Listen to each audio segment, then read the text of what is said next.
রাধে রাধে বন্ধুরা। তো আমি আজ একটু বৌদির সাথে সিউড়ি গেছিলাম, কারণ বৌদির আজকে রিপোর্ট দেখানো ছিল ডাক্তারের কাছে, এই কারণে। আর আমারও সিউড়ি থেকে কিছু জিনিস আনার ছিল, এই কারণে গিয়েছিলাম। তো বৌদিও যাবে আর আমারও দরকার ছিল, তাই দুজনে মিলে একসাথেই চলে এসেছিলাম।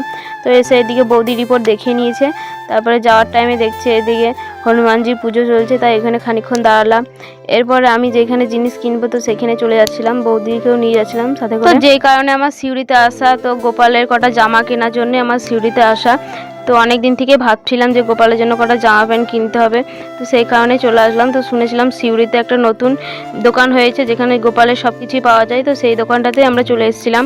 তো এই দোকানটাতে পুজোর সব রকমের জিনিস পাওয়া যায়, আর গোপালের তো সব কিছুই পাওয়া যায় এখানে। জামা কাপড় থেকে শুরু করে মালা ঠালা অনেক রকমের সব কিছু পাওয়া যায়। তারপরে গোপালও পাওয়া যায়, দেখো কত সুন্দর সুন্দর গোপাল রয়েছে।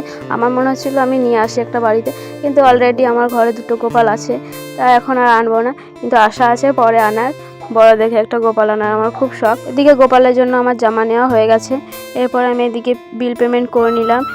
তারপর আমি চলে আসলাম ফোনের দোকানে, কারণ আমার মায়ের ফোনটা গ্লাস চেঞ্জ করতে হবে আর কভার লাগাতে হবে একটা, এই কারণে এসেছিলাম দোকানে। তো দোকানের সব কাজ বাজ সেরে আমরা স্টেট বাস ধরে নিয়েছিলাম বাড়ি আসার জন্য।